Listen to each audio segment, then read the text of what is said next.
That's what I was thinking, because it's always the matchup whenever the Novaria comes out to counter the Selena, but not to counter. It's just to match the Selena. But Lunox gets taken out as a... It feels so... It feels like it was just yesterday, but okay. Oh my god, what happened to Lunox? Lunox, come on. What happened to Lunox Kimmy? Like, they were... Lunox Kimmy, they're not being... Not even getting banned. Yeah. Oh, sorry, Lunox got banned here by So, Farsa or Kimmy might be coming in later for both Sanji and Yue. Aurora needs big magic damage here. They need big magic damage, lest they be armored out by TLPH. I don't think the Kimmy's a bad idea. It is true. It is a really good... If you're looking for big magic damage, that's it. But at the same time, it might be... Ah, there's a Haya Lapu, yeah. And the gold is going to be eaten up by the YSS and the Granger.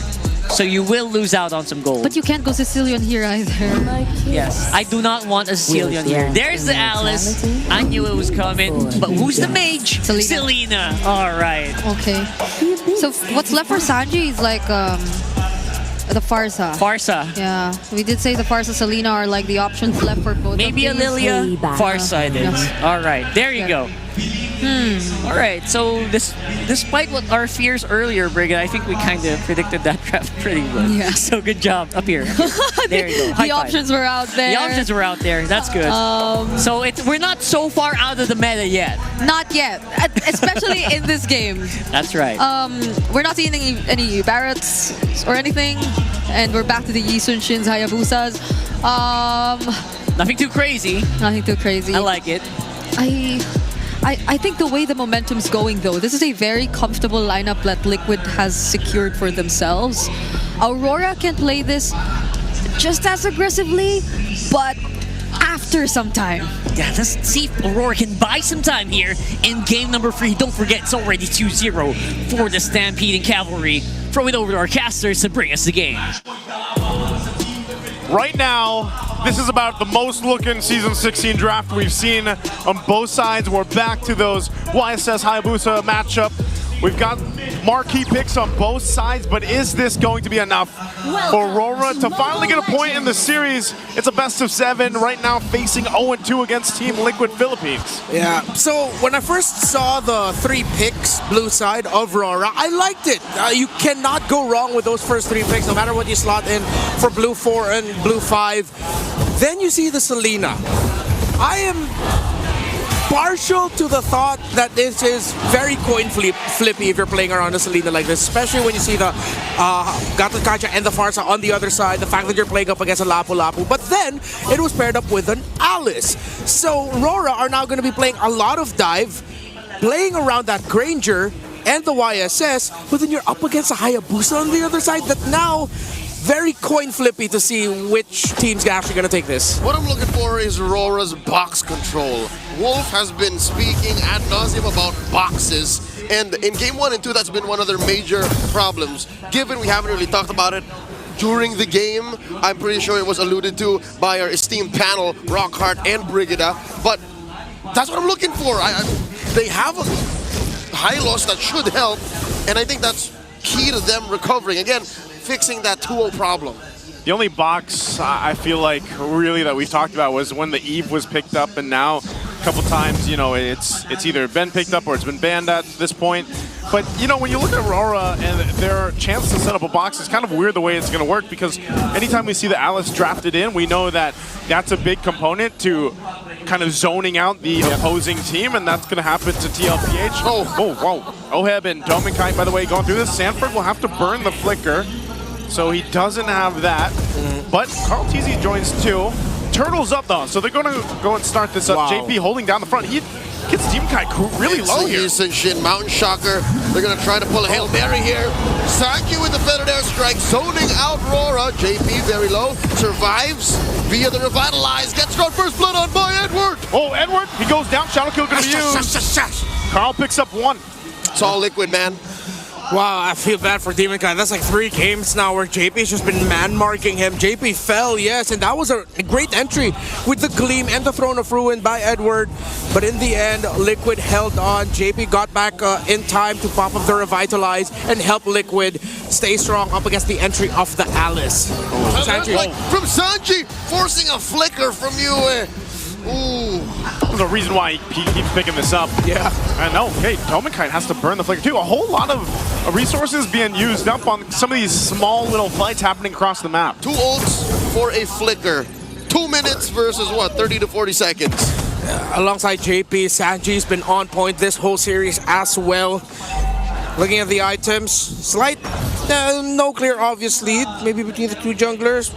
Getting a little bit bigger now, but we still are in the earlier portions of the game. If JP and Sanji can link up again one more time to set things up for Carl TZ, Turtle 2 should be good for them, while Aurora, now I like their rotation. They're going for the Doming double, sending him to the mid lane. They have 3 bodies on him to help him out, get a little bit more farm. And now, I like this acceptance by Aurora that they really have to start speeding up the farm for their Granger.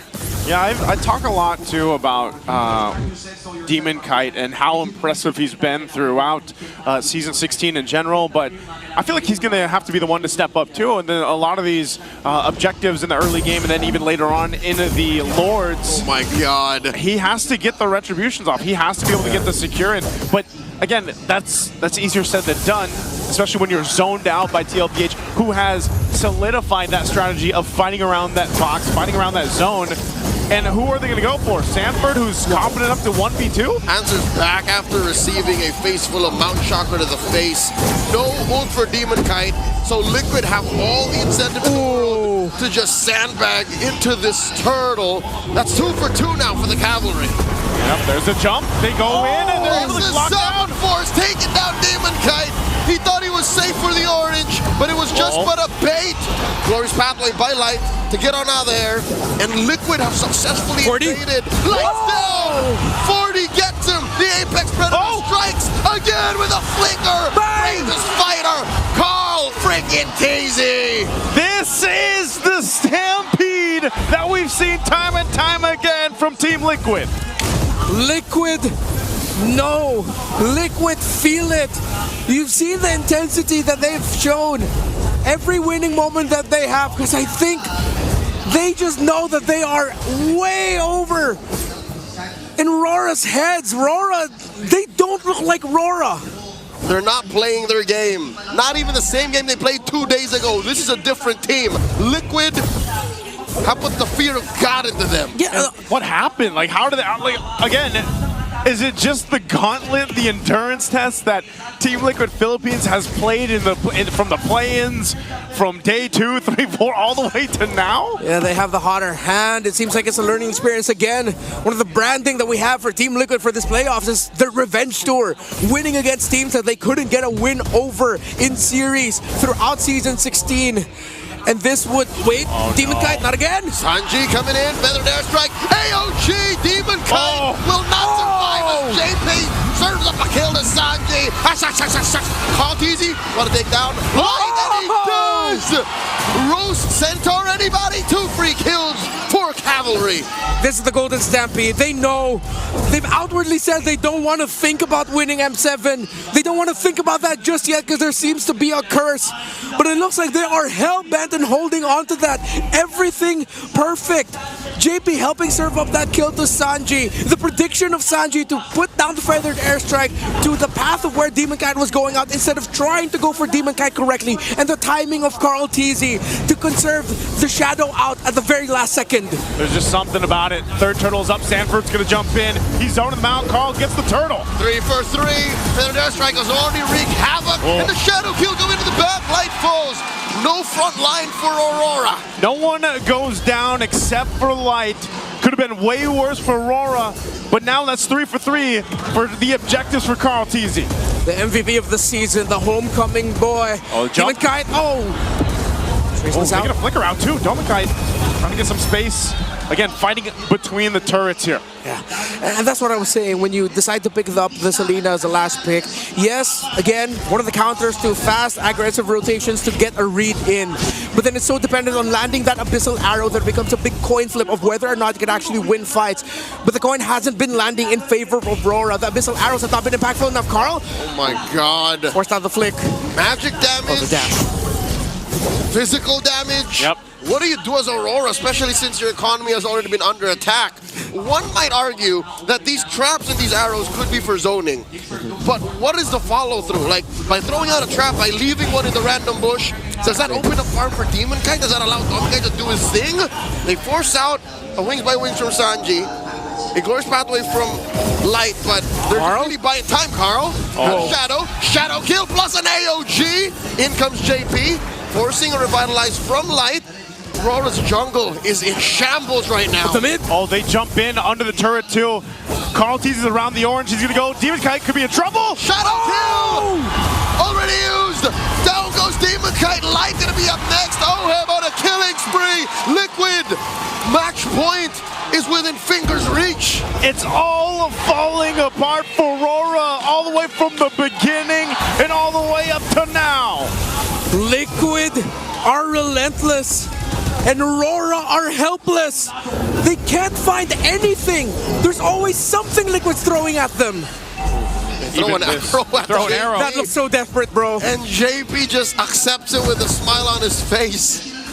Again, if you're Aurora here, you're sitting here thinking, how do we even get a win in our favor when everyone on the team can't even get close enough? They've always been just reacting to what Team Liquid Philippines has been thrown at them. That's the difficult part, and that's been the story from game 1 to now, game 3.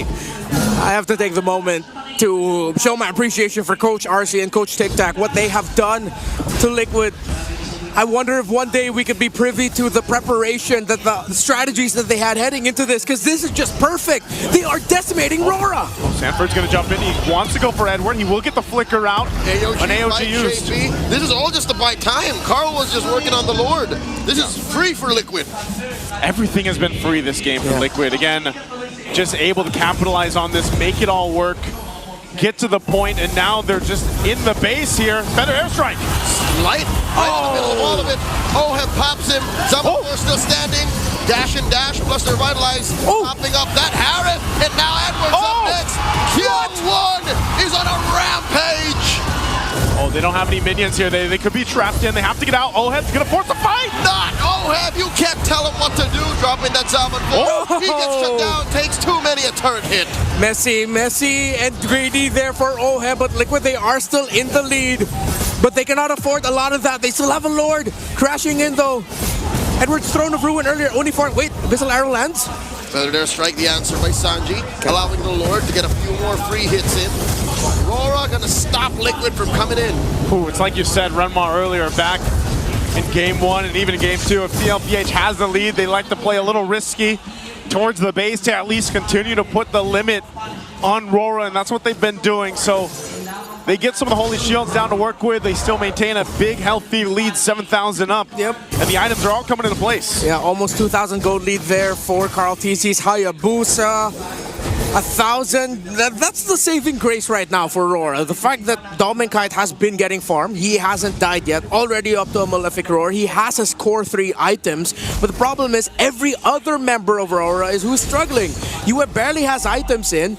And even though you don't need that much items, you just land that Abyssal Arrow. It would be great to have a little bit more follow-up, which Aurora does not have enough of at this point. You know what else Aurora doesn't have enough of? Time. They need so much farm on Demon Kite. Sure, that is what? Just a couple of thousand, but Demon Kite isn't even firing off on all cylinders. Like, what do you even do if you get a 3-second stun? Yeah. There's this, I don't know what it is, man, but over the course of history, when we talk about the rivalries, Demon Kite and Carl TZ, it just seems like Demon Kite cannot face that demon, man. I think it's his own inner demon that he faces when it's Carl TZ across from him. The demon's demon. That is who Carl TZ is to Demon Kite. An echo of the past for Light as well. They said it. They just can't seem to take down these members. They took them down, but now they meet them again. Look at JP. Oh, he's going to charge up, forcing Demon Kite again. This is what JP has been doing all series long. You have to give it up to him on being able to go ahead and lead that charge. Oheb dropping down his Almond Force. Oh my god, a third of Demon Kite's health. Just with one shot, man. Just again. one shot. Gonna take his purple. He does get it. Wow. Demon Kite secures that, but is this what you want to do? Because again, the Lord is coming up here now. You don't have that much space to work with. Real quick, this is the Infinix GT30 Pro. You can experience victory for every bottom gamer right now. We're going to look at JP. As I was saying, this man has been doing work. Yeah. He's a dad here. He's daddy. Oh, we really have to start floating the idea that that man is going to be the finals MVP by the end of today if Liquid can seal it. Free Lord. Again, Rora still cannot find an answer.